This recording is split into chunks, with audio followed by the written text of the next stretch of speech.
तुम्ही भारतातलं सोनं घेऊन अमेरिकेत गेले तर ते म्हणतील का आम्हाला चालत नाही? चालतंच. सोनं सगळ्या देशात चालतं, तसं पुण्य सगळ्या देशात चालतं. ऐका काय म्हणलं मी? पुण्य सगळ्या देशात चालतं. पुण्य माणसाला घेऊनही जाता येतं आणि पुण्य आपल्याला पाठवता येतं. ज्या दिवशी आपलं शरीर पडेल, आपण निघालो पुढच्या प्रवासाला, यम जो असतो किंवा यमदूत जे असतात ते आपल्याला आपलं पुण्य विचारतात. किती पुण्य केलं? मी एवढी शेती कमवली, मी एवढे पैसे कमवले. तो म्हणतो बाकी मला काय सांगू नको, पुण्य किती केलं सांग. जसं गाडीमध्ये ते तिकीट तपासणारे असतात. रेल्वेने एखादा मनुष्य प्रवास करत असेल, प्रवास करत असताना तो तिकीट तपासणारा आला, दाखवा तिकीट. तो म्हणत तुला माहिती नाही का मी कोण आहे? मला कशाला तिकीट विचारतो? म्हटलं कोण आहे तू? तो म्हटलं मी अमक्या अमक्या गावचा सरपंच आहे, मी अमक्या अमक्या गावचा पाटील आहे. ते म्हणले तू सरपंच आस किंवा पाटील आस, प्रवास करतो तर मला काय पाहिजे? तिकीट पाहिजे. मला तिकीट विचारतो, तुला माहिती नाही का माझ्या बँकेमध्ये 5 कोटी रुपये,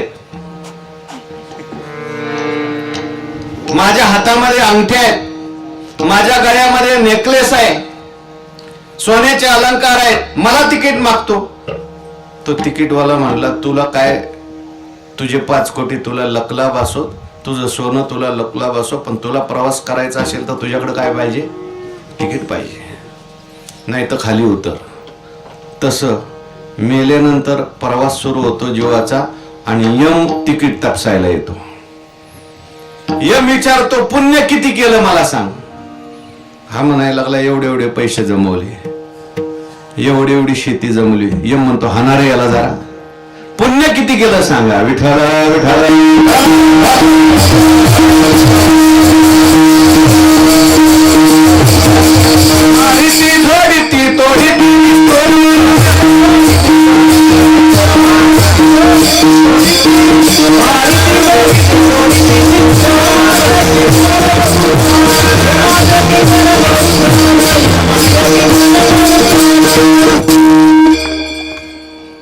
पुण्य पाहिजे.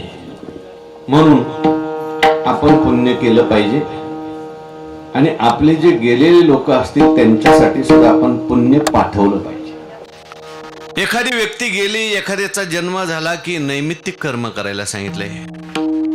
त्याच्यामध्ये माता पितर मरणे अंकित जे दिवस आपले आई वडील ज्या तिथीला गेले, ती तिथी म्हणजे मुलांच्या करता एक प्रकारचा पर्व काळ असते. म्हणून त्या तिथीला मुलांनी आई वडिलांच्या प्रीत्यर्थ त्यांचं श्राद्ध केलं पाहिजे. केवळ श्राद्धच करू नये, त्यांच्या निमित्ताने काहीतरी अन्नदान करावं, सत्कर्म करावं आणि कीर्तन नामस्मरण चिंतन करावं. पितरांच्या प्रीत्यर्थ जर आपण नामस्मरण केलं, चिंतन केलं तर पितर जे आहेत ते संतुष्ट होतात स्वर्गावर. ज्या घरामध्ये लोक पितरांचं कार्य करतात, पितरांच्या तिथीला म्हणा, काही काही घरामध्ये मी पाहिले रोज लोक पितरांचं कार्य करतात, पितरांच्या करता रोज काहीतरी समर्पित करतात. नाही आपल्याला रोज जमलं तरी कमीत कमी भाद्रपद महिना पितृ पंधरवडा त्याच्यात केलं पाहिजे. पितृ पंधरवड्यामध्ये जी काही पितरांची तिथी असेल त्या दिवशी केलं पाहिजे. नाही त्या तिथीला करता आलं, अमावस्याला केलं पाहिजे, पौर्णिमेला केलं पाहिजे, किंवा आई वडील ज्या तिथीला गेले ती तिथी आपण कायम त्या तिथीला आपण काहीतरी श्राद्ध कर्म केलं पाहिजे. म्हणजे मग पितरांचा आशीर्वाद प्राप्त होतो. आणि जर पितरांचं कार्य केलं नाही तर पितर आपल्यावर रुष्ट होतात, रागवतात. आकडा त्याचे करीते पितर, आकडा त्याचे करीते पितर, आकडा त्याचे करीते पितर, आकडा त्याचे करीते. वंशी दुराचारी पुत्र झाला, वंशी दुराचारी पुत्र झाला, वंशी दुराचारी पुत्र झाला. पितर जे असतात ते आहाकाटा करतात, ते वाट बघत असतात. मी यांच्याकरता काबाड कष्ट केलं, एवढी शेती मिळवली, मी यांच्याकरता एवढ्या खस्ता खाल्ल्या, एवढं धन कमवून ठेवलं, यांच्याकरता मी विहीर पाडली, यांच्याकरता पाईपलाईन आणली, यांच्याकरता मी खोटं नाटं बोललो, यांच्याकरता मी काय काय केलं, आणि आज माझा आज माझी तिथी असून घरातला एक माणूस सुद्धा माझं स्मरण करत नाही. काय वाटत असेल पितराला? आणि मग पितर तिथून शाप देतात, आणि पितरांचा जर शाप प्राप्त झाला, शास्त्रामध्ये असं म्हटलंय रक्तम पिबंती, नुसते शापच देत नाहीत, हळूहळू त्या माणसांचं रक्त सुद्धा प्यायला सुरुवात करतात पितर. गरुड पुराणात आलं. आणि मग त्या माणसांना अडचणी सुरू होतात. कोणाचं लग्नच जमत नाही, कोणाला मुलंच होत नाही, झालं तरी ते टिकत नाही. मग ते ब्राह्मणाकडे जातात. ते म्हणतात तुम्हाला पितृदोष आहे. पितृदोष म्हणजे काय? पितृदोष म्हणजे हेच आहे, पितरांचं कार्य नीट व्यवस्थित केलं नाही, त्यांचं स्मरण केलं नाही. म्हणून आपल्या पितरांचं आपण स्मरण केलं पाहिजे. आई वडिलांचं, आजोबाजींचं एक दिवस आपल्याला करायला काहीच हरकत नाही. आणि म्हणून त्यांच्याकरता हे कीर्तन आहे. विठ्ठल विठ्ठल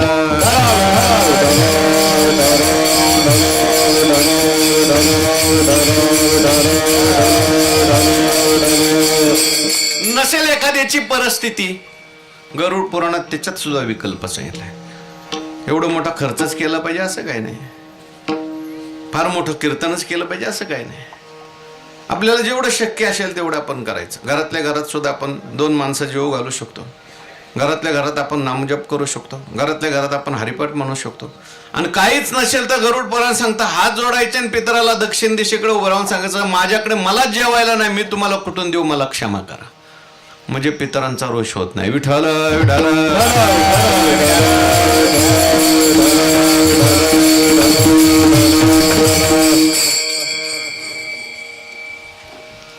म्हणून तुकाराम महाराजांचा अभंग आपण निवडलेला आहे. या अभंगात तुकाराम महाराजांनी आपल्या शेवटाचं वर्णन केलंय, शेवटाचं चिंतन केलंय.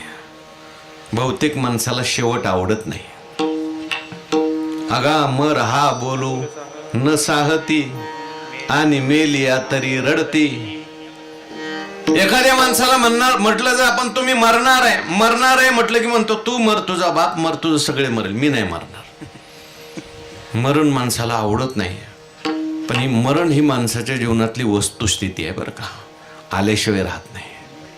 सामान्य मनुष्य जो आहे तो मरणाला विसरून गेलेला आहे. पण साधू संत जे असतात, ज्ञानी जे असतात, ते मात्र आपल्या मरणाची आठवण ठेवतात. विठ्ठल विठ्ठल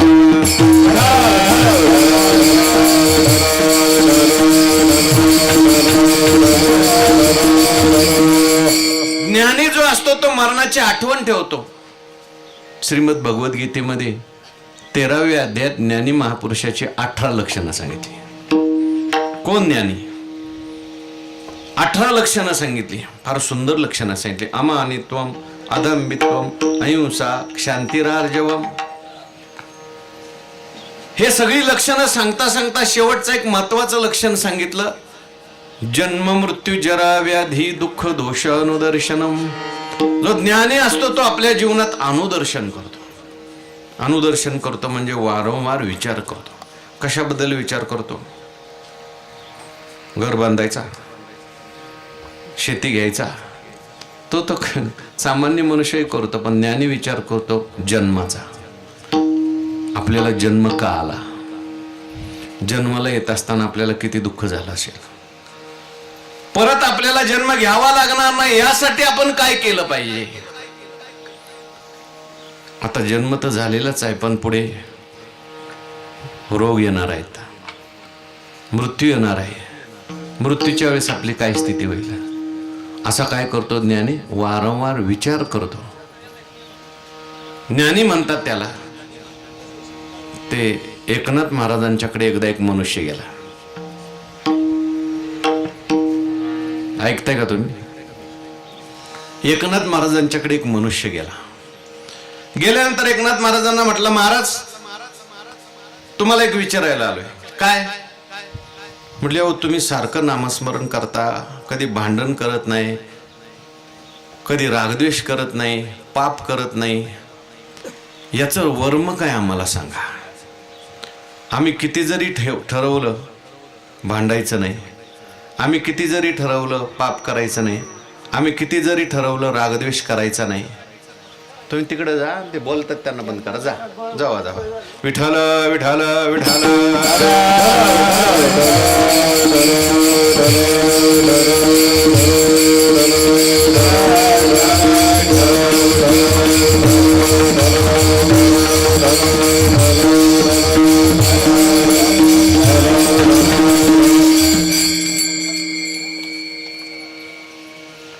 ऐका, लक्ष द्या. आम्ही किती जरी ठरवलं भांडायचं नाही, पाप करायचं नाही, कीर्तनात बोलायचं नाही, तरी आमच्याकडून बोललंच जात. असं कोण म्हणतंय? कोण म्हणतंय? कोण म्हणतंय रे बाळांनो? असं कोण म्हणतंय? असं कोण म्हणतंय? ऐकता का नाही तुम्ही? असं कोण म्हणतंय कोणाला? कोण कोणाला म्हणाले? कोण कोणास म्हणाले? अनिल महाराज. असं एक मनुष्य एकनाथ महाराजांना म्हणाला. काय म्हणाला?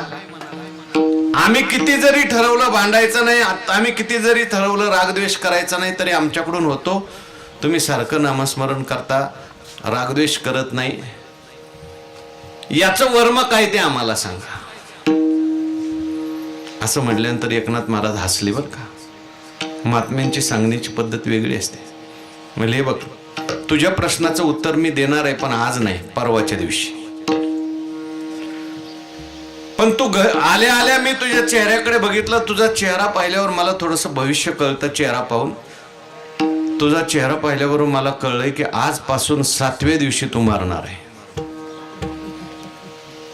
पण तू घरी जा, परवा दिवशी तुझ्या प्रश्नाचं उत्तर देतो. परवा दिवशी सकाळी सकाळीच आला. काय तुझा प्रश्न आहे? माझा प्रश्न हा होता, तुम्ही कधी भांडत नाही, रागद्वेष करत नाही, पाप करत नाही, सारखं नामजप करता, याचं वर्म काय मला सांगा. नाथ महाराज हसले. म्हटले, एवढ्या 2 दिवसात तू किती भांडला सांग. एवढ्या 2 दिवसात तू किती पाप केलंस सांग. तो म्हटला, अहो कशाचं भांडण आणि कशाचं पाप. तुम्ही 7व्या दिवशी मरणार आहे तेव्हा सांगितल्यापासून सारखा नामजप सुरू झालाय. म्हटलं, सारखी माळ हातात घेतली, काही दुसरं सुचत नाही, मला मरण दिसतंय नुसतं. एकनाथ महाराज म्हणले, काही काळजी करू नको, तू काही मरणार नाही. म्हटले, मी तुला विनोदाने म्हटलं, पण माझ्या चांगल्या वागण्याचं हे रहस्य आहे. मी तुला सांगतो की मी रोज माझं मरण आठवतो. आपल्याला एक दिवस मरायचंय, कदाचित उद्याच मरावं लागेल, असा मी विचार करतो. त्यामुळे मी कधीच कोणाशी भांडत नाही, कधीच पाप करत नाही. माणसं का वाईट वागतात? त्यांना असं वाटतंय आपण मरणारच नाही. विठ्ठल विठ्ठल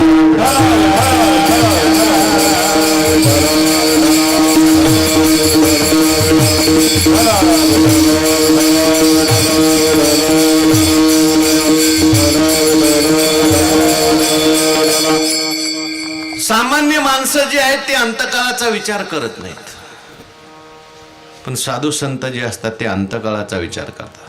तुकाराम महाराज म्हणतात, आम्ही मध्यान्ह काळाकडे जास्त लक्ष दिलं नाही, तेवढं अंतकाळाकडे दिलं.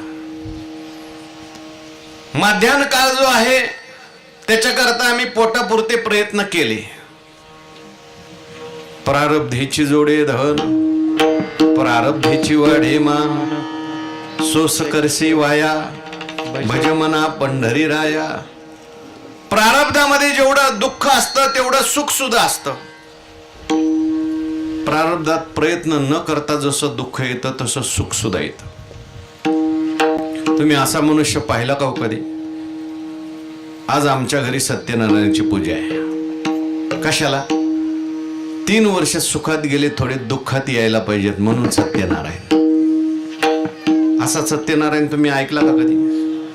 दुःखाकरता केलेला? काय चाललंय गडबड?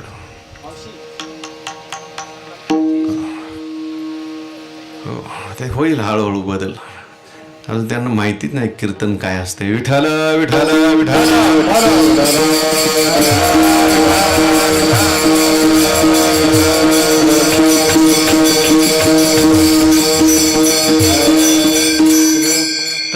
क्रांती झालेली आहे, है की नाही? कारण खाणारी पिणारी माणसं पण कीर्तनात येऊन बसतात, चांगली गोष्ट आहे.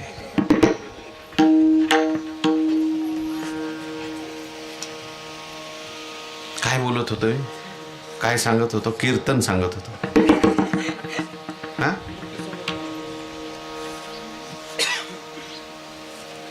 मृत्यूचं काय चाललं होतं? ते पुढं गेलं ना अजून थोडस. माऊली कुठं होतं आपलं? हा, मी सत्यनारायण सांगत होतो, बरोबर आहे? कोणता सत्यनारायण? जगामध्ये कोणी सत्यनारायण केलं का मला दुःख यावं म्हणून केलाय? आमच्याकडे आज भजन आहे कशासाठी? दुःख यावं म्हणून. आमच्याकडे आज कीर्तन आहे कशासाठी? दुःख यावं म्हणून. असं कोणी पाहिलं का तुम्ही कीर्तन? मग सत्यनारायण केलं नाही, कीर्तन केलं नाही, तरी सुद्धा दुःख येतं का नाही येत? येतं. काय येतं? प्रारब्धात असतं म्हणून येतं. मग दुःख जर प्रयत्न न करता येतं तर सुख काय येणार नाही. विठ्ठल विठ्ठल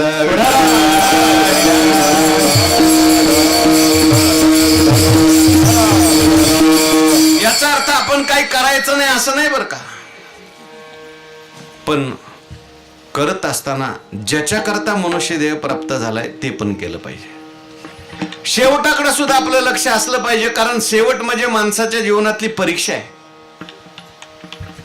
जसं मुलांना शाळेमध्ये काही परीक्षा असतात, काही काही मुलं असे असतात वर्षभर अभ्यास करतात आणि नेमक्या परीक्षेच्या वेळेस आजारी पडतात, नापास होऊन जातात.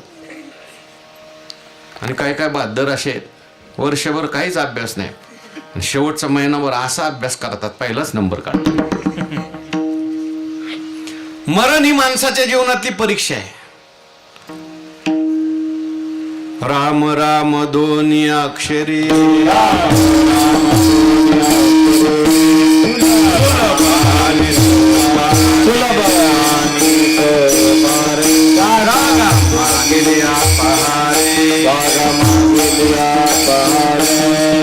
शेवटाचे गोड ते शिकले गा.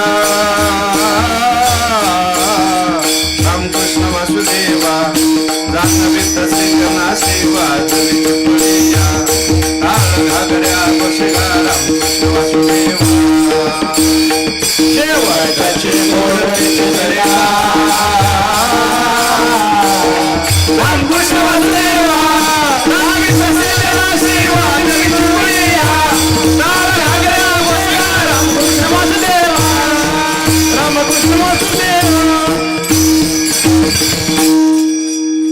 शेवट महत्वाचा आहे, कारण शेवटावर सगळं पुढचं अवलंबून आहे. शेवट गोड झाला पाहिजे. पण तुम्ही म्हणाल शेवट गोड होणं म्हणजे काय आणि शेवट होणं म्हणजे काय? तुम्ही आम्ही ज्याला शेवट समजतो तो खरा शेवट नाही. आपण कशाला शेवट समजतो? ज्या दिवशी मनुष्य मरतो आपण म्हणतो त्याचा शेवट झाला. पण मेल्यावर जर शेवट झाला असता तर श्राद्ध करायची गरज आहे का? ज्या अर्थी आपण श्राद्ध करतो त्या अर्थी तो मनुष्य आहे म्हणून करतो का कायमचा संपला म्हणून करतो? आहे म्हणून करतो ना. जरी या देहात गेला असला तरी कुठंतरी तो आहे, म्हणजे अजून शेवट झालेला नाही. हे शरीर जरी पडलेलं असलं तरी दुसरं कुठंतरी शरीर त्याला मिळत असतं. मी उदाहरण सांगत असतो मोबाईलचं. आपल्याकडे मोबाईल आपण वापरतो आणि मोबाईल जो आहे तो 4-5 वर्ष झालं की खराब होतो, बटणं खराब होतात, काय होतं. मग लोक काय करतात, नवीन बाजारातून मोबाईल आणतात आणि काय करतात, आपलं जुन्या मोबाईलमधलं कार्ड काढतात, जुनं खोकं फेकून देतात आणि नवीन मोबाईलमध्ये आपलं कार्ड घालतात आणि लगेच नवीन मोबाईल चालू. मागच्या कार्डातला बॅलन्स ह्या नवीन मोबाईलमध्ये आला. तसं शरीर म्हणजे मोबाईलच आहे. 60-70 वर्ष झाली की ह्या शरीर रूपी मोबाईलची बटणं खराब होतात. कोणाचं डोळ्याचं बटन खराब झालं, कोणाचं कमरेचं खराब झालं, कोणाचं पायाचं खराब झालं, पण मोबाईल सोडायची माणसाची तयारी नाही. मग देव काय करतो, हा शरीर रूपी मोबाईल आपल्याकडून हिसकावून घेतो आणि या शरीररूपी मोबाईलमध्ये असलेलं कार्ड असतं त्याला सूक्ष्म शरीर म्हणतात. ह्याच्यात आत एक शरीर आहे, त्याच्यात आत एक शरीर आहे. ते आतलं शरीर बाहेर काढतो. देह जेव्हा पडतो, आपण 10व्या दिवशी पिंड तयार करतात आणि त्या पिंडाने त्याला अतिवाहिक देह मिळतो. म्हणजे दुसरा देह, त्याचं सूक्ष्म शरीर त्या पिंड शरीराबरोबर जात, असं बाहेर जात. म्हणजे काय, जरी शरीर पडलं तरी सुद्धा शेवट झाला नाही. भगवान परमात्मा गीतेत सांगतात, वासांशी जीर्णानि यथा विहाय नवानि गृह्णाति नरोपराणि तथा शरीरानि विहाय जीर्णा न्यन्यानि संयाति नवानि देहि. वजन पेटी कोणता राग आहे? जैसे जीर्ण वस्त्र सांडिजे मग नूतन वेढिजे तैसे देहांतरा ते स्वीकारिजे चैतन्य नाथे. केले कर्म झाले त्याची भोगा, केले कर्म झाले त्याची भोगा, केले कर्म झाले त्याची भोगा, कर्म झाले त्याची भोगा.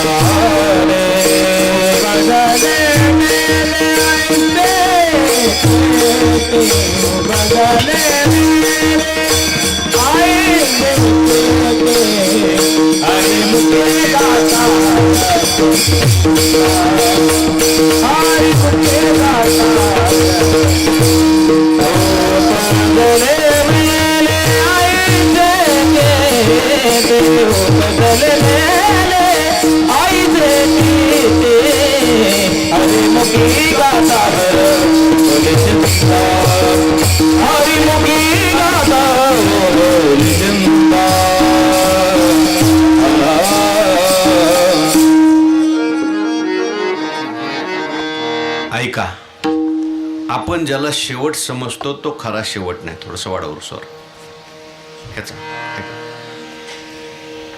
आणि आपण ज्याला शेवट गोड होणं समजतो तो शेवट गोड होणं नाही.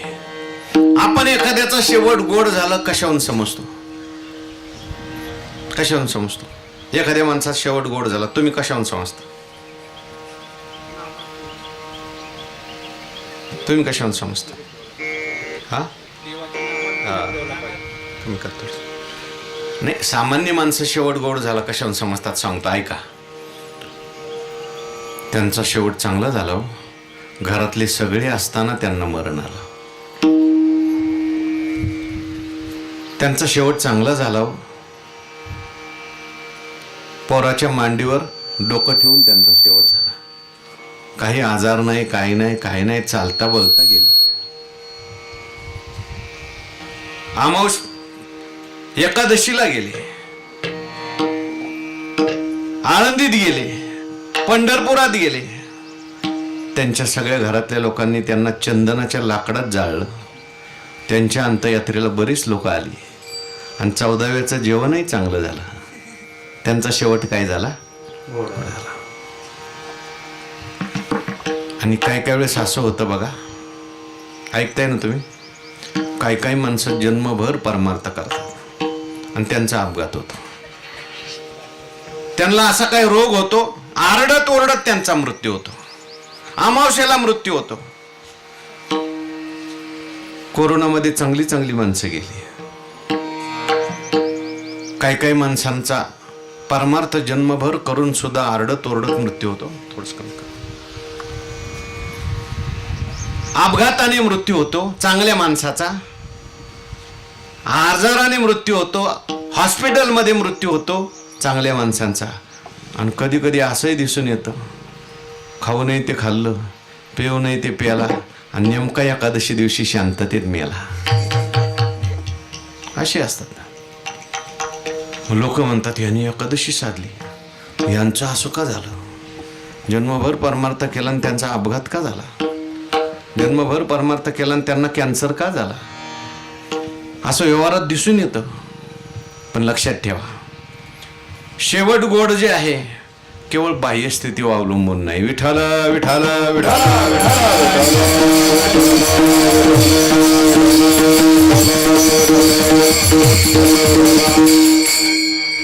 एखादा भगवत भक्त असेल, अपघाताने मेला असेल, आजाराने मेला असेल, आरडत ओरडत मेला असेल, तरी त्याला सद्गती मिळते. आणि एखादा नास्तिक मनुष्य जरी एकादशीला मेला, जरी शांततेत मेला, तरी त्याला सद्गती मिळत नाही. कारण शेवट जो आहे तो जन्मभर काय केलंय आणि अंतकाळाच्या वेळेस मनात काय त्याच्यावर असतो. आगा मरणी जया जे आठवे, तो तेची गती ते पावे, मनोनी सदा स्मरावे मातेची तुवा. अंतकाळावर खूप अवलंबून आहे. अंतकालेच मामेव स्मरण मुक्त्वा कलेवरम यप्रयाति तेजन्देह चयाति परमाम गतिम. विठ्ठल विठ्ठल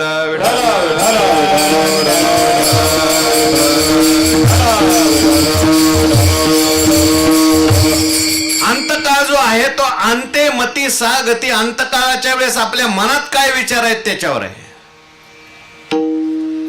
एखादा मनुष्य अपघाताने मेला असेल, मनात जर देव असेल तर त्याला सद्गती.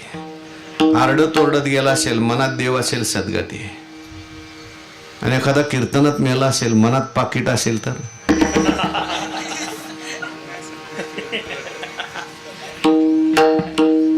सांगता येत नाही. अवघड आहे. अंतकाळ काय आहे, अवघड आहे. मी एक उदाहरण सांगतो तुम्हाला. आपल्याकडे एक संत होऊन गेले, संत चोखामेळा. कोणतं गाव त्यांचं? मंगळवेढा नावाची त्यांची भूमी. किती महान संत होते बघा. स्वर्गामध्ये अमृत नासलं. सगळे देव देवाकडे गेले, म्हणले अमृत नासलंय, काय करायचं, ह्याला कुठं शुद्ध करायचं. आता अमृताला नासल्यावर, दूध नासल्यावर शुद्ध होत नाही, अमृत कशाने शुद्ध होणार. म्हणले एक काम करा, ह्याला मंगळवेढ्याला घेऊन जा, मृत्यू लोकात. आणि चोखामेळा नावाचे संत आहेत, त्यांनी नामस्मरण करत ह्यात हात बुडवला, अमृत शुद्ध होऊन जाईल. असे चोखामेळा. सामान्य अधिकार होता का? सगळे स्वर्गातले देव अमृत घेऊन खाली आले. त्या चोखामेळाने त्याच्यात करंगळी बुडवली आणि त्यांचं अमृत काय झालं, शुद्ध झालं. एवढे शुद्ध, इतके पवित्र होते. पण लोक त्यांना मंदिरात येऊ देत नव्हती त्या काळामध्ये. पण अधिकार मोठा होता त्यांचा. त्यांचा अंतकाळ कसा झाला तुम्हाला माहितीये का? ऐका. काय झालं, तो काळ जो होता तो मोगलाईचा काळ होता. मुघलांचं राज्य होतं. आणि मुघलांचा स्वभाव असा होता की गावात जर एखादं काम करायचं असेल, धरण बांधायचंय, नदी बांधायची, गावाला तोस करायचा आहे, सगळ्या गावातल्या लोकांना कामाला लावायचं. आणि नाही काम केलं तर हातामध्ये दांडकं. म्हणून पारतंत्र्याचा काळ फार वाईट आहे. जुन्या लोकांना आठवत असेल. सगळ्या गावातल्या लोकांना गावाचा गावकोच बांधायला लावलं, भिंत बांधायला लावली, लहान मुलं काय, बाया काय, आणि त्यात चोखामेळाला सुद्धा लावलं. लोक म्हणत होते अहो ते साधू आहेत, ते कीर्तनकार आहेत. ते म्हटले कीर्तनकाराला तर पहिला लावायचा म्हटले. मुघल होते, ते नास्तिक होते. आपल्या धार्मिक लोकांना पहिला त्रास द्यायचे. विठ्ठल विठ्ठल विठ्ठल.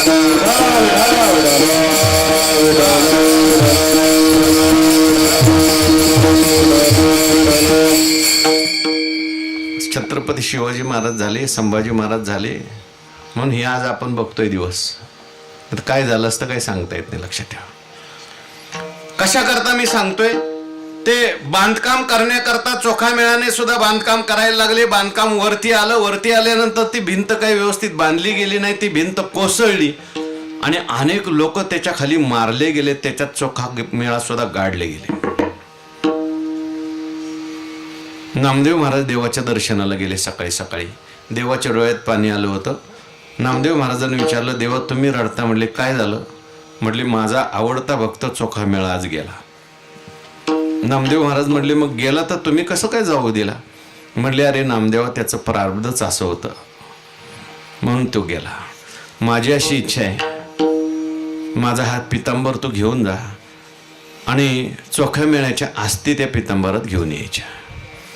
नामदेव महाराज देवाला म्हटले, देवा तुम्ही भावनेच्या भरात काय बोलताय तुम्हाला कळतं का? काय भावनेच्या भरात बोलतात कळतं का? म्हटले काय बोलतोय, मला चांगलं कळतं. अहो आस्ते आणायच्या, पण आणायच्या कशा, निवडायच्या कशा? 101 लोक तिथं मेलेली आहेत. देवाने सांगितलं, अरे माझ्या भक्ताच्या असते आणि सामान्य लोकांच्या असते याच्यात फरक आहे. तिथे जा, आस्ती कानाला लाव, आणि जे असते विठ्ठल विठ्ठल म्हणतील त्या तू घेऊन ये. विठ्ठल नाम जयामध्ये नेम, विठ्ठल नाम नाम म्हणे देवा कशावर खाव्या, म्हणे देवा कशावर खाव्या, नाम म्हणे देवा कशावर खाव्या, म्हणे देवा कशावर खाव्या. विठ्ठल नाम जयामध्ये निघे, नाम जयामध्ये निघे, विठ्ठल नाम जयामध्ये निघे. ज्या असते विठ्ठल विठ्ठल म्हणतील ना त्या माझ्या चोख्याच्या असते आहेत. नामदेव महाराज मनात मनात हसायलाच लागले. म्हटले मी रोज लोकांना कीर्तनात म्हणतोय विठ्ठल विठ्ठल म्हणा, एकही म्हणत नाही. आणि देव म्हणतात काय म्हणतील, आस्ते विठ्ठल विठ्ठल म्हणतील. आमचे गुरुवर्य थोडंसं खालच्या भाषेत सांगत असतात. मी लोकांना सांगतो त्यांचे थोबाडं म्हणत नाहीत, त्यांचे हाडं कशी काय म्हणतील ना, असं म्हणायचं. पण आता देवाने सांगितलंय म्हणून गेले नामदेव महाराज. भला मोठा ढीग पडलेला होता, त्या ढिगाच्या एका बाजूला नामदेव महाराजांनी सुरुवात केली. आस्ती उचलायच्या कानाला लावायची, आस्ती उचलायच्या कानाला लावायची. एका कोपरात तर काही नाही सापडला, दुसऱ्या कोपरा आस्ती उचलायच्या कानाला, तिथंही नाही सापडलं, तिसरा कोपरा आस्ती उचलायच्या कानाला लावायच्या. मग नामदेव महाराजांना वाटलं देव भावनेच्या भरात बोल, आस्ती कुठं विठ्ठल विठ्ठल म्हणत असतात. पण आता देवाने सांगितलं शेवटचा कोपरा. गेले शेवटच्या कोपऱ्यात, आणि शेवटच्या कोपऱ्यात एक हाड उचललो आणि कानाला लावलं. आवाज आला ना, विठ्ठल विठ्ठल विठ्ठल विठ्ठल विठ्ठल विठ्ठल विठ्ठल विठ्ठल विठ्ठल विठ्ठल विठ्ठल विठ्ठल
पाच मिनिटं हे भजन केलं तर हार्ट अटॅक कधीच ना. हे टीव्हीवर आलंय बरं, काय सिद्ध झालंय विठ्ठल नामाची शक्ती. म्हणून हाडं विठ्ठल विठ्ठल म्हणत होती, ती सगळी हाडं गोळा केली, शेल्यात भरली, आणि नामदेव महाराज निघाले पंढरपूरकडे. इकडे देव वाट बघत बसले होते गोपाळपुराला. कधी नामदेव येते, कधी मला त्या चोख्या मेळ्याच्या आस्ती पाहायला मिळतात. आणि नामदेव महाराजांना लांबून पाहिल्याबरोबर गोपाळपुऱ्यातून देव पळत सुटले. तिकडून नामदेव महाराज, इकडून देव. आणि देवा जवळ आल्याबरोबर नामदेव महाराजांच्या हातातल्या त्या आस्ती घेतल्या आणि देवाने आपल्या हृदयाला लावल्या. त्या आस्तीने जय जयकार केला. पुंडलिक वरदा हरी विठ्ठल श्री ज्ञानदेव भगवान की जय. देवाने आपल्या हाताने त्यांची समाधी आपल्या समोर केली. मला सांगा, ज्यांच्या आस्ती विठ्ठल विठ्ठल म्हणत होत्या त्यांचा सुद्धा अपघाताने मृत्यू झाला. म्हणून केवळ एखाद्याचा अपघाताने मृत्यू झाला, केवळ एखाद्याचा आजाराने मृत्यू झाला, केवळ एखादा आरडत ओरडत गेला, त्याला दुर्गती मिळाली अशी समजू नका. तो जर नामस्मरण करणारा असेल, वारी करणारा असेल, भगवत भक्त असेल, देवाला त्याचा शेवट गोड करावा लागतो. विठाल विठाल.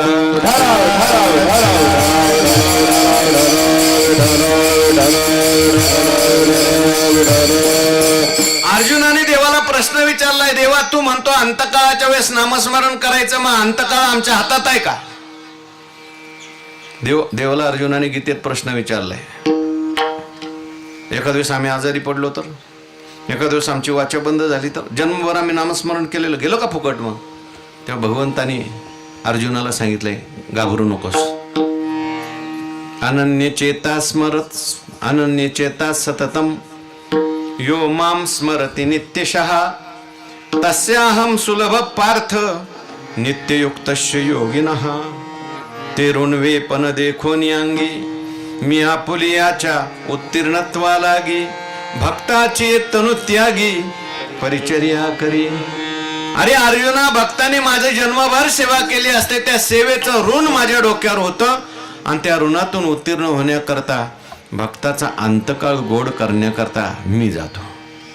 देह वैकल्याचा वारा जने लागेल या सुकुमारा, म्हणून आत्मबोधाचा पांजिरा स्वेतया ते निर्वाणी गोविंद असे मागे पुढे. निर्वाणी गोविंद असे मागे पुढे. निर्वाणी गोविंद असे मागे पुढे. निर्वाणी गोविंद असे मागे पुढे.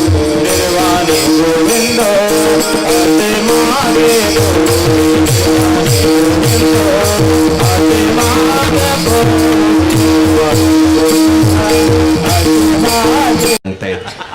अगोदर पासून तयारीत असलं तर 15 मिनिट वाचले असते. विठाल विठाल विठाल.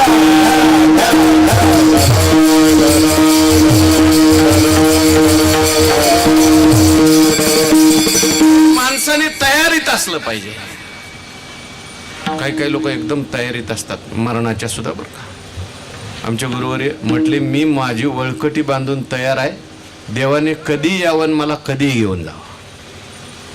नाही तर शेवटपर्यंत माणसाची तयारीच होत नाही, मरायची सुद्धा. यम ओढत असतो आणि हा म्हणतो थांबा, आताच घर बांधले, थांबा, आताच त्या ठिकाणी पोराचं लग्न झालंय. असं नको. कशा करता मी बोलतोय, शेवट गोड झाला पाहिजे. तुम्ही आम्ही ज्याला शेवट गोड समजतो ते खरं शेवट गोड होणं नाही. तुम्ही आम्ही ज्याला शेवट समजतो तो खरा शेवट नाही. म्हणून तुकाराम महाराज आपल्याला शेवट गोड झाला ह्या अभंगाच्या पहिल्या चरणात.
आपल्या शेवटाचा अनुभव सांगतात. शेवट तो भला माझा बहु गोड झाला.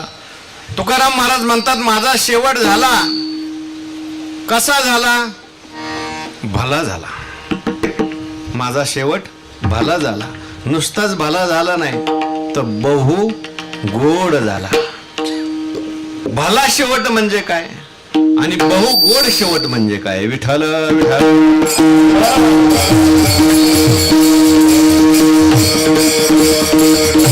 तुकाराम महाराजांनी माझा शेवट गोड झाला हे जे सांगितलंय,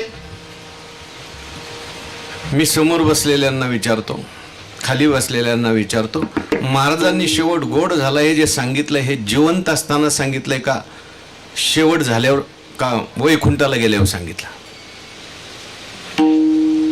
माझा शेवट गोड झाला असं तुकाराम महाराजांनी हा जो अभंग लिहिलाय हा जिवंत असताना लिहिलाय का मेल्यावर लिहिलाय? हा, जिवंत असताना लिहिलाय. तुकाराम महाराजांनी जिवंत असतानाच हा अभंग लिहिलेला आहे. शेवट तो भला माझा बहु गोड झाला. याचा अर्थ असा आहे की आपल्याला जो शेवट गोड करायचा हा जिवंत असताना करायचा का मेल्यावर करायचा? आपण शेवट समजतो जिवंत असल्यावर का मेल्यावर? आपण मेल्यावर शेवट गोड होईल असं समजतो. पण संतांनी आपल्याला शेवट गोड करायचा सांगितलं हा मेल्यावर नाही, आपण जिवंत असताना शेवट गोड करायचा. अहो मेल्यावर जर तुकाराम महाराज सांगायला आले असते तर आपण ऐकलं नसतं. समजा गावातला एखादा मनुष्य मरण पावला आणि एखाद्या माणसाला उसात दिसला. भाऊसाहेब थांबा, मला तुम्हाला एक सांगायचं. माणूस ऐकल का समोरचा? एक मनुष्य रस्त्याने चाललेला होता, आडवळणाचा रस्ता, संध्याकाळचं वातावरण आणि नेमकं स्मशानजवळ. घाबरट मनुष्य, भित्रा मनुष्य घाबरत घाबरत चाललेला होता. एक मोटरसायकल आली, तिला हात केला. ओ थांबा थांबा थांबा, मला घेऊन चला. बसला मागे आणि मागे बसल्यावर म्हटलं मला खूप भीती वाटत होती, बरं झालं तुम्ही आले. लोक म्हणतात इथं भूत आहेत, तुम्हाला काय अनुभव आहे का? समोरचं म्हटलं मला काय अनुभव असणार, मला मरून 6 महिने झाले. म्हटलं मागचं जे होतं ते मागच पडलं. म्हणजे काय? मेल्यावर एखादा मनुष्य सांगायला लागला तर आपल्याला ते खरं वाटणार नाही. तुकाराम महाराजांनी हा जो शेवट सांगितलाय हा मेल्यावरचा सांगितला नाही, जिवंत असताना. अनेक अभंग तुकाराम महाराजांचे आहेत जिवंतपणे मरण सांगणारे. आपुले मराना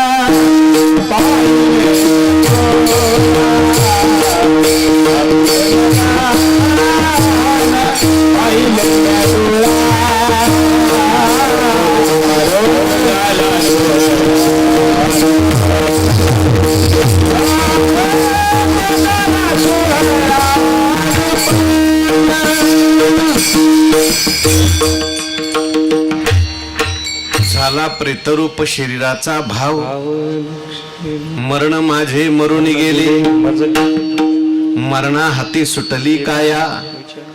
अनेक अभंगात तुकाराम महाराजांनी आपलं मरण जिवंत असताना सांगितलं. याचा अर्थ आपल्याला जिवंत असतानाच मरायचंय. मरायचं म्हणजे आत्महत्या नाही करायची बरं का. जिवंत असतानाच आपल्याला आपला शेवट गोड करायचा आहे. शेवट गोड झाला महाराज म्हणतात. म्हणजे नेमकं काय झालं या अभंगाच्या दुसऱ्या चरणात आहे. आनंदाच्या माहेरा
स्वर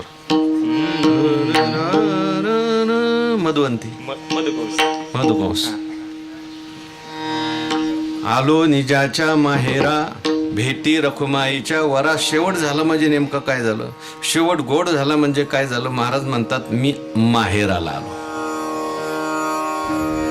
माहेर म्हणजे काय? माहेर म्हणजे आपलं आई वडील जिथे असतात तिथे माहेर असतं. पूर्वीच्या काळामध्ये मुलीला माहेरला जायला खूप आनंद व्हायचा. आता माहेर आणि सासर जवळजवळ सारखंच झालेलं आहे. पण माहेर म्हणजे जिथे आई वडील आहेत तिथे माहेर असतं, तिथे आनंद असतो, तिथे स्वातंत्र्य असतं. मुलीला पूर्वीच्या काळामध्ये सासरमध्ये परतंत्र असायचं, पारतंत्र्य असायचं, दुःख असायचं, कष्ट असायचे. माहेरला गेल्यानंतर ती आनंदी असायची. तसं जीव आहे, संसारात आला, संसार हे जीवाचं सासर आहे. आणि जीव परमात्म्याकडे गेला, परमात्मा हे जीवाचं माहेर आहे. विठ्ठल विठ्ठल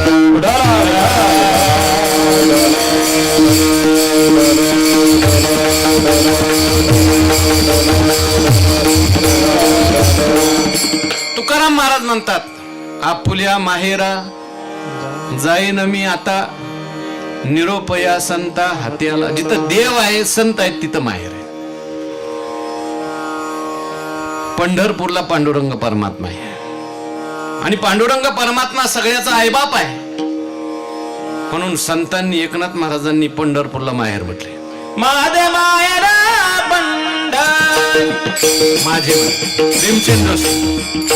माझे माहेर पंढरी, माझे माहेर, माझे माहेर पंढरी आहे.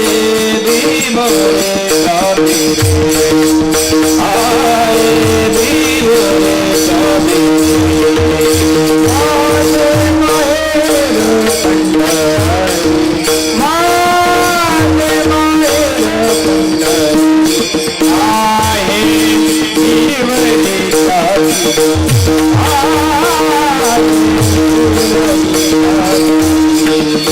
बाबानी आई, बाबानी आई माझी विठाला रुक्माई, माझे विठाला रुक्माई. ओ माझे माहेर पंढरी, माझे माहेर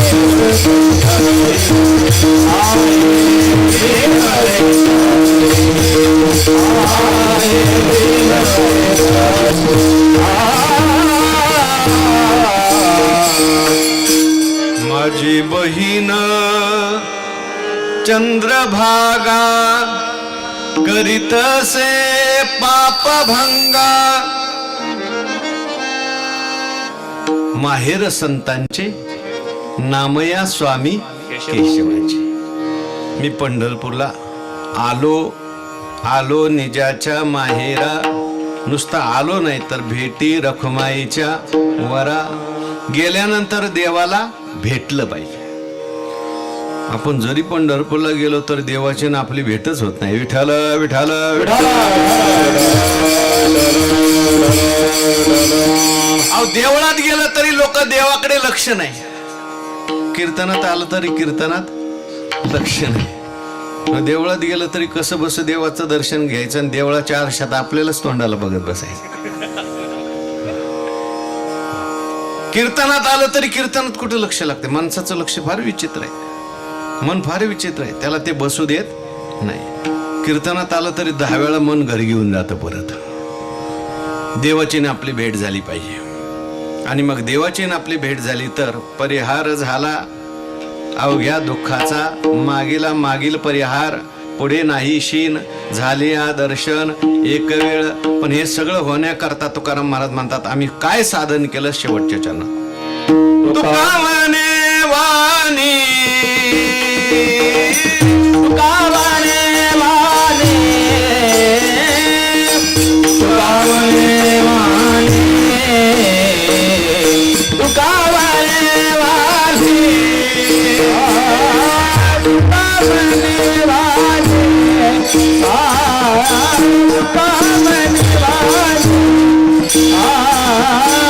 तुका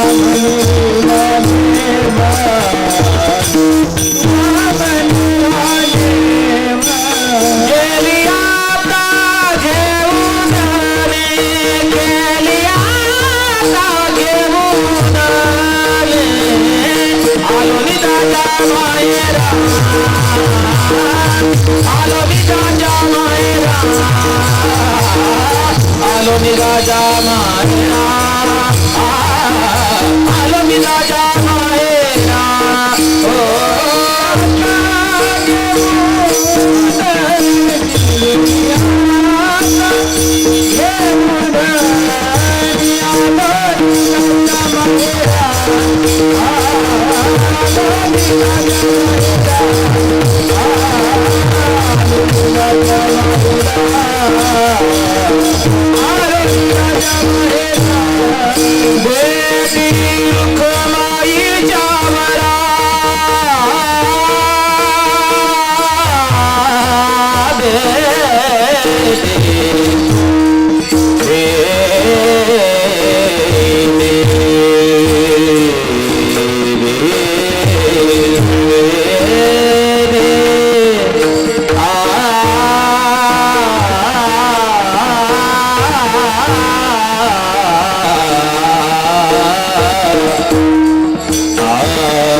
आता घेऊ धनी आमची वाणी देवाकडे गेली, देवाची भेट झाली, वाणी आपली देवाकडे गेली पाहिजे.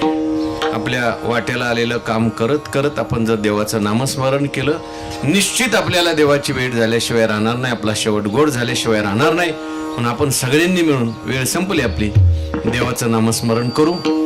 हाताने टाळी वाजवा, मुखाने नामस्मरण करा. भजन सुरू झाल्यावर पुरुष मंडळी जेवढे असतील त्यांनी माझ्याबरोबर म्हणायचे टाळकऱ्या सहित, आणि माता भगिनी बसलेल्या आहेत त्यांनी मागून म्हणायचं आहे. पुरुष मंडळीने हातवर करून टाळी वाजवायची. विठोबा रखुमाई, विठोबा रखुमाई, विठोबा रखुमाई, विठोबा रखुमाई, विठोबा रखुमाई, विठोबा रखुमाई, विठोबा रखुमाई.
आज या ठिकाणी खंडूभाऊ महादेव ठोंबरे यांच्या प्रथम पुण्यस्मरणाच्या निमित्ताने त्यांचा सर्व परिवार, ग्रामस्थ मंडळ सर्वांच्या सहकार्याने, सर्वांच्या प्रेमातून ही नैमित्तिक कीर्तन सेवा या ठिकाणी संपन्न झाली. ग्रामस्थ मंडळींच्या माध्यमातून भव्य दिव्य असं विठ्ठल मंदिराचं या ठिकाणी काम सुरू आहे. गाव जरी छोटंसं असलं तरी सुद्धा चांगलं धाडस केलेलं आहे. मंदिर दगडामध्ये बांधण्याचा सगळ्यांनी संकल्प केलेला आहे. आपण सगळ्यांनी त्याला सहकार्य केलं पाहिजे. तुका म्हणे सत्य कर्मा व्हावे साह्य, घातलिया भय नरकाजा. बसो खाली, खाली बसो, खाली बसो. म्हणून आपण सगळ्यांनी अशा चांगल्या कामात सहकार्य झालं पाहिजे. असे कार्यक्रम झाले पाहिजेत. आणि याचं सगळ्याचं फळ जर काय असेल तर आपली भांडणं कमी झाली पाहिजे, रागद्वेष कमी झाले पाहिजे, सगळ्यांच्याकडून नामस्मरण घडलं पाहिजे, चिंतन घडलं पाहिजे, गावात शांतता प्राप्त झाली पाहिजे. हे याचं सगळ्याचं फळ आहे. कार्यक्रम किती करतोय आणि जर नामस्मरण होत नसेल, भांडणं जर मिटत नसतील, शांतता जर नसेल, त्याला काही उपयोग नाही. आणि ही गोष्ट लक्षात ठेवा. सगळ्यांनी सर्वांशी प्रेमाने वागा, नामस्मरण करा, चिंतन करा, व्यसन करू नका, भांडणं करू नका. आपल्या जीवनात निश्चित शांतता, समाधान, सुख आपल्याला प्राप्त झाल्याशिवाय राहणार नाही. या ठिकाणी ही लहान लहान मुलं त्या ठिकाणी उभी राहिलेली खूप चांगली गोष्ट आहे.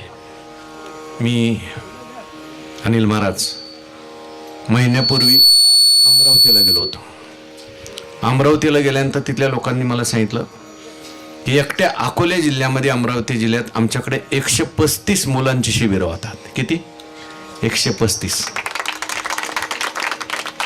आणि 135 शिबिरामध्ये लहान मुलं महिन्यात, आपल्या मे महिन्याच्या सुट्टीमध्ये शिकतात, त्यांच्यावर संस्कार होतात आणि ही सगळी पिढी पुढे तयार होते. लक्षात ठेवा.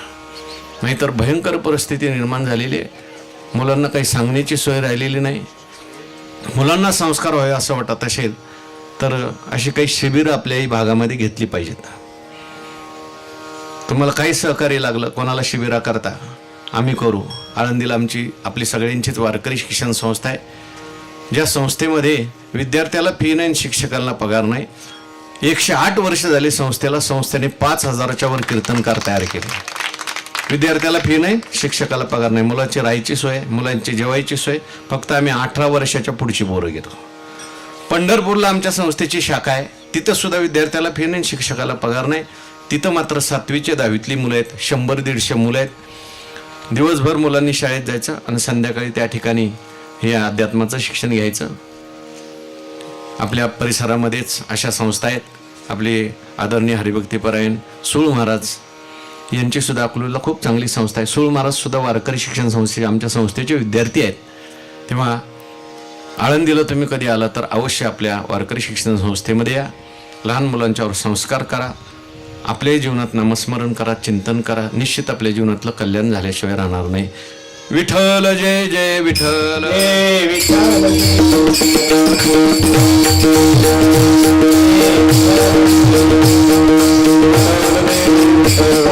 बोलले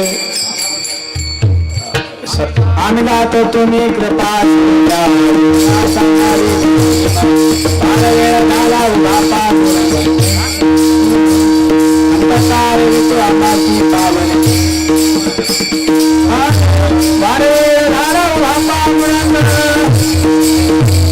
कुंडली कळा विठ्ठल राम पंढरनाथ भगवान पुरे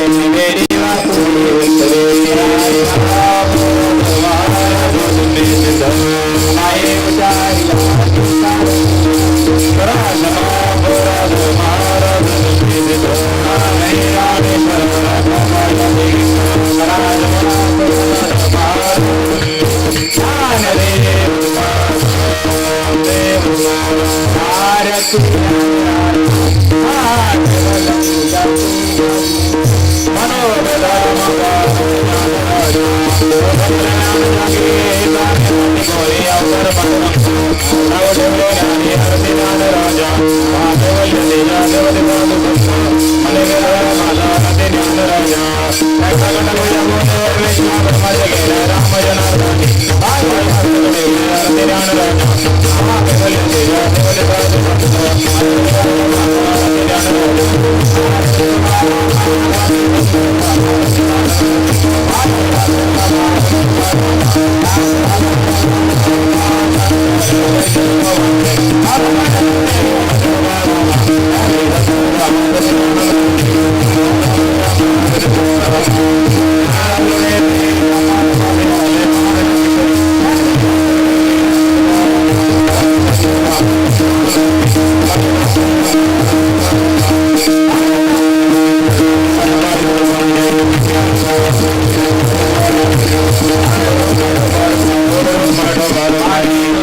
आई यशोधर पाय पांडुरंगा संताशी निर्विघ्न अंबिका आणि दिगायन मागुरे आता उदार तोय मध्ये देवाय संतांच्या संताशी निर्विघ्न अंबिका आणि दिगायन मागुरे देवा तुला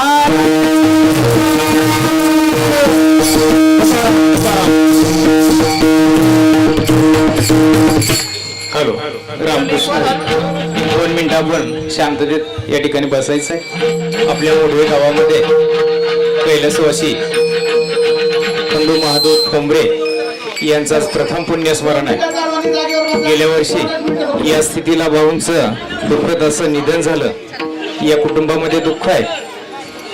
या दुःखातून सावरताना खऱ्या अर्थाने आज 1 वर्ष या ठिकाणी पूर्ण झालेलं आहे. वास्तविक पाहता प्रत्येक जीवाला एक ना एक दिवस या ठिकाणी जायचं असतं. भगवंताचं बोलवणं झाल्यानंतर आपणास जावं लागतं. आले देवादीच्या मना तेथे कोणाचे चालेना. याप्रमाणे या ठिकाणी भाऊंचं जाणं झालं. आपण अनेक चिंतनामध्ये ऐकलंय की घरामध्ये मायबाप असावे आणि गोठ्यामध्ये गाय असावी. ज्यावेळेस आईबाप आपल्या घरामध्ये असतात तेव्हा कुटुंब हे भरलेलं असतं. परंतु निश्चितच या ठिकाणी भाऊंच्या जाण्याने हे कुटुंब मी खऱ्या अर्थाने या ठिकाणी म्हणेल की मोकळं झालेलं आहे. असं बोलण्यासारखं भरपूर आहे. या ठिकाणी सकाळीच पिंडदान झालेलं आहे आणि आता कीर्तन सेवेच्या माध्यमातून या ठिकाणी ज्ञानदान झालेलं आहे. थोड्या वेळामध्ये होणारं हे अन्नदान आहे. या तिन्ही दानातून भगवंताला आपण अशी प्रार्थना करूया की भाऊंना सद्गती प्राप्त हो, त्यांना मोक्षाची प्राप्ती या ठिकाणी हो आणि खऱ्या अर्थाने आपण सर्वांच्या वतीने ही भाऊंना श्रद्धांजली असणार आहे, आदरांजली असणार आहे. असो, आजच्या पवित्र अशा कीर्तनरूपी सेवेसाठी लाभलेले कीर्तनकार श्रद्धेय आदरणीय हरिभक्तीपरायण ज्ञानेश्वर महाराज शिंदे माऊली आळंदी. वास्तविक पाहता महाराजांनी सुद्धा आपलं संपूर्ण आयुष्य हे माऊलीच्या चरणी अर्पण केलेलं आहे. भगवंताची सेवा करण्यासाठी आपलं आयुष्य दिलेलं आहे. सध्या ते जोग महाराज वारकरी शिक्षण संस्था आळंदी देवाची या ठिकाणी अध्ययनाचं काम त्या ठिकाणी ते करत आहे. खूप गोड अशी सेवा या ठिकाणी महाराजांनी केली. त्याबद्दल ठोंबरे कुटुंबियाच्या वतीने या ठिकाणी महाराजांचं ऋण व्यक्त करतो. त्याचप्रमाणे या कीर्तन सेवेप्रसंगी ज्यांनी उत्तम अशी गायनाची साथ केली ते हरिभक्तीपरायण अनिल महाराज कोळेकर असतील, हरिभक्तीपरायण अमोल महाराज करे असतील. या दोघांचं सुद्धा ठोंबरे कुटुंबियाच्या वतीने मी या ठिकाणी ऋण व्यक्त करतो. त्याचप्रमाणे ज्यांनी मृदुंगाची उत्तम अशी साथ केली ते हरिभक्तीपरायण माऊली महाराज कोरडे आपलं सुद्धा या ठिकाणी ऋण व्यक्त करतो. त्याचप्रमाणे आपण जे बालगोपाळ पाहिले ते स्वप्नील महाराजांची संस्था आहे वारकरी शिक्षण संस्था, ज्ञानेश वारकरी शिक्षण संस्था भाडळी. या ठिकाणी मुलं या ठिकाणी आली, त्यांनी सुद्धा 2 तास या ठिकाणी उत्तम अशी कीर्तनाची साथ केली. त्याबद्दल ठोंबरे कुटुंबाच्या वतीने या ठिकाणी त्यांचं ऋण व्यक्त करतो. उत्तम अशी मंडप व्यवस्था आहे त्यांचं सुद्धा या ठिकाणी ऋण व्यक्त करतो. ज्यांची सिस्टीम आहे ते आदरणीय हरिभक्तीपरायण दादा महाराज गुरव यांचं सुद्धा या ठिकाणी ऋण व्यक्त करतो. ज्यांनी पेटीची उत्तम अशी साथ केली ती नागरगोजे महाराज यांचं सुद्धा या ठिकाणी मी ऋण व्यक्त करतो.